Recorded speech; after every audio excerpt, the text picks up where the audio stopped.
کہ یا اللہ ساری دنیا کے لوگ تو پیش ہوں گے تیرے سامنے اور تیرے نبی کے سامنے، یہ امت، لیکن یہ پاکستان والے 6 لاکھ کے سامنے بھی پیش ہوں گے جو اس دیش کے لیے ذبح ہوئے، عزتیں قربان ہوئیں۔ چند دن پہلے مجھے ہندوستان کے لوگ ملے انڈیا میں،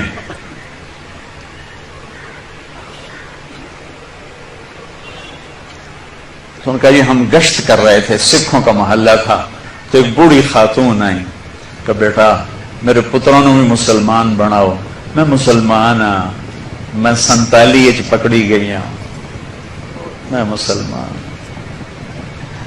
میری ساری اولاد سکھ ہے، کوئی نہ مسلمان بنا چھوڑو، میں آج تک ایمان اپنے ہاں نہ لایا ہے۔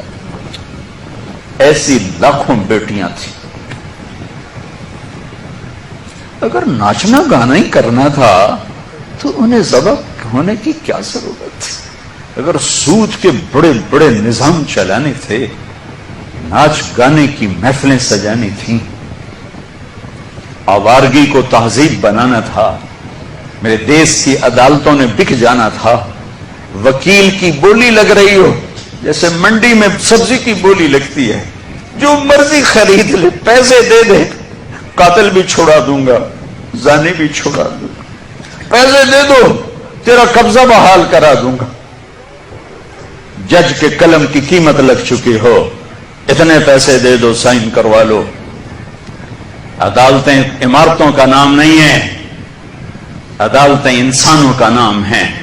جب انسان بھیڑ بکری کی طرح بکنے لگیں، جب قانون کے قلم کی بولیاں لگیں، جب مالدار کے لیے اور قانون ہو، غریب کے لیے اور قانون ہو، طاقتور کے لیے اور قانون ہو، حکمران کے لیے اور قانون ہو، مخالف کے لیے اور ہو، اپنوں کے لیے اور ہو، تو وہ جنگل ہے، وہ جہاں افریقہ کا جنگل ہے، وہ کینیا اور تنزانیہ کا جنگل دنیا کا سب سے بڑا جنگل ہے۔ ابھی دیکھ کر آیا ہوں میں، ہماری جماعت چلے کی تھی، یہ اس سے بھی بڑا پاکستان ہو یا کوئی دیش ہو، میرا دیش ہے، میں اس کے لیے آنسو بہا رہا ہوں۔ پولیس کے رویے مالدار کے لیے اور، غریب کے لیے اور، طاقتور کے لیے اور، پیسہ دینے والے کے لیے اور، رشوت دینے والے کے لیے اور، ظالم کو پوچھنے والا کوئی نہ ہو، مظلوم کی سننے والا کوئی نہ ہو۔ یہ کیسی عدالتیں ہیں جہاں مظلوم کی سزا نہ پہنچ سکے؟ یہ کیسا انصاف ہے کہ مظلوم کو انصاف لینے کے لیے اگلی نسل تک کا انتظار کرنا پڑے؟ یہ کیسا انصاف ہے جہاں گھر بک جائیں، جائیدادیں بک جائیں، اور پھر بھی وکیل کی فیس پوری نہ ہو؟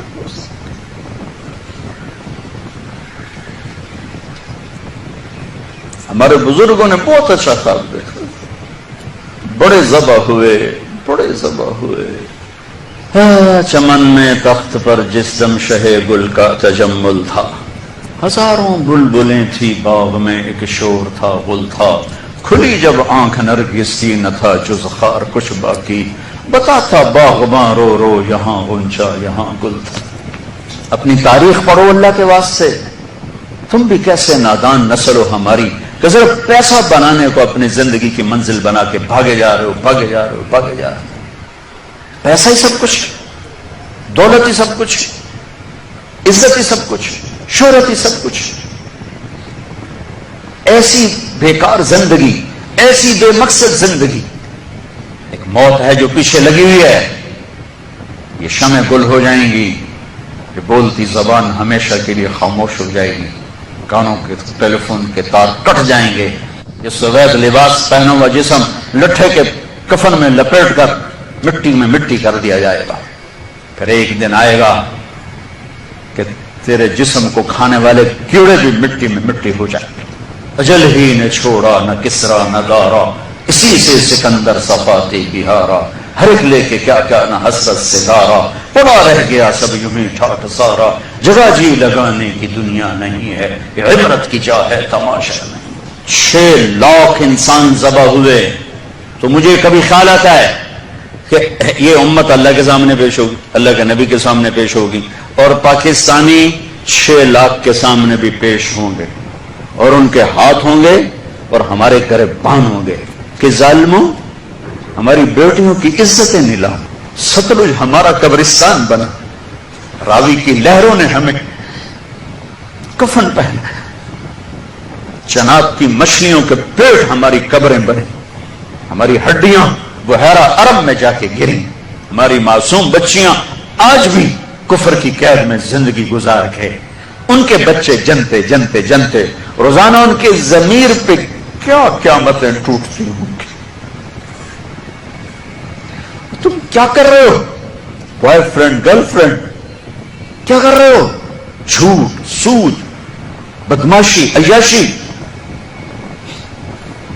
جس قوم میں ظلم پھیل جائے، جس قوم میں بددیانتی پھیل جائے، جس قوم میں جھوٹ پھیل جائے، اس کا جنازہ نکل چکا ہے، مارنے کی ضرورت نہیں ہے۔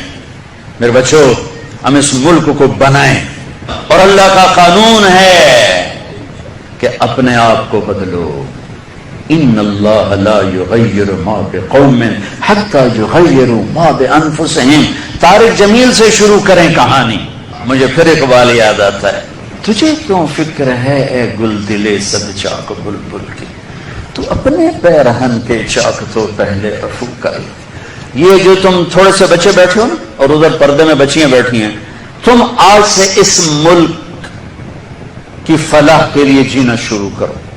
لہذا ہم کیا کریں؟ جو نبوت کا طرز ہے، اپنے آپ کو بدلو، اپنے آپ کو بدلو۔ میں اس دیش میں جھوٹ نہیں بولوں گا، اس دیش کو جھوٹ سے پاک کر دو۔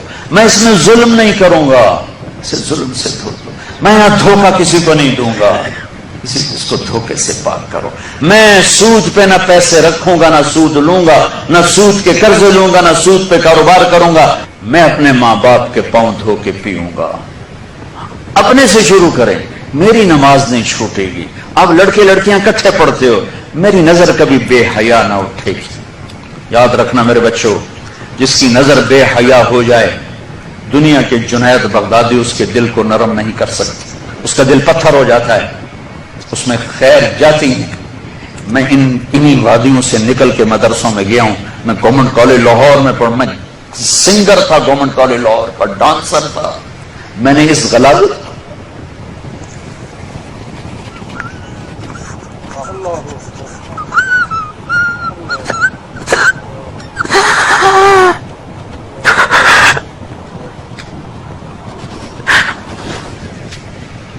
میں نے ان اندھیروں میں سفر کیا ہوا ہے، میں نے ان ابلتے گٹروں کا پانی پیا ہوا ہے۔ میری راتیں ایسی خوفناک گزری ہوئی ہیں۔ میں کسی عالم گھر کا نہیں تھا، ایک بڑے ذمہ دار کا بیٹا تھا۔ میرے رب نے میرے نصیب وہاں سے نکالا، میں اس کا شکر گزار۔ اپنی جوانی کو داغدار نہ کرنا، 2 ٹکے کے نہیں رہو گے۔ میرے بس میں نہیں ہے کہ میں لڑکیوں کی تعلیم الگ کر دوں، لڑکوں کی الگ کر دوں، لیکن یہ تو کہہ سکتا ہوں کہ اپنی نظروں کو حیا سکھا دوں، انہیں حیا کا سرما لگا دوں، ورنہ میرے رب کی قسم ذلت کے سوا کچھ نہیں۔ پاک دامنی اور حیا جیسا زیور کائنات میں کوئی نہیں ایمان کے بعد۔ آؤ بھائی ہم اپنے دیش کو ٹھیک کریں ہیں۔ ہمارے بچے 14 اگست مناتے ہیں، سیلنسر کھول کے موٹر سائیکل بھگانا شروع کر دیتے ہیں۔ یہ انسانیت ہے یا حیوانیت ہے؟ ون ویلنگ کرتے ہوئے مر جاتے ہیں، حرام موت مرتے ہیں، خودکشی کی موت مرتے ہیں۔ ہمارے لیے 14 اگست کی رات بڑی مقدس رات ہے۔ موٹر سائیکل نہ دوڑاؤ، ناچ گانے نہ کرو، مسجدوں میں جا کے بیٹھو۔ یا اللہ تیرا شکر ہے تو نے اتنا خوبصورت ملک دیا، ساری دنیا پھری ہے، ایسا خطہ کہیں نہیں دیکھا، ایسا خطہ کہیں نہیں دیکھا، ایسی خیر کی شکلیں کہیں نہیں دیکھی، ایسے علم والے، ایسے زہد والے، ایسے نوجوان۔ برائی اگرچہ ہے لیکن جو خیر کا پہلو میں اس ملک میں دیکھتا ہوں پوری دنیا میں کہیں نہیں دیکھتا، پوری دنیا میں۔ تو میرے عزیزو، ہم اپنے اللہ سے اس نعمت کے شکرانے میں وہ کریں جو اللہ ہم سے چاہتا ہے۔ ہم اس ملک کو ٹھیک کریں کہاں سے؟ طارق جمیل سے۔ یہاں وہ یہ کر رہا ہے، وہ یہ کر رہا ہے، وہ یہ کر رہا ہے، اس کو بند کر دو۔ وہ دیکھو کی کر گیا، وہ کی کر گیا۔ اندھے ہو جاؤ، بہرے ہو جاؤ، گونگے ہو جاؤ، اپنے عیب دیکھو، اپنے عیب سنو، ضمیر کی آواز سنو، دل کی دھڑکوں سے اٹھنے والی باتیں سنو، اور پھر قرآن سامنے رکھو، قرآن پڑھو۔ تم سب سے کہتا ہوں قرآن پڑھو، قرآن پڑھو، تاکہ ممبر پر بیٹھنے والے کا تمہیں پتا ہو کہ یہ ہمیں پیغام دے رہا ہے یا آگ لگا رہا ہے، یہ ہمیں نفرتوں میں دھکیل رہا ہے یا محبت کے پھول دے رہا ہے؟ اور اپنے نبی کی زندگی پڑھو، اپنے نبی کی زندگی پڑھو۔ میں کسی فرقے کا ترجمان نہیں ہوں، میں اسلام کا ترجمان ہوں، میں اسلام کا ترجمان ہوں۔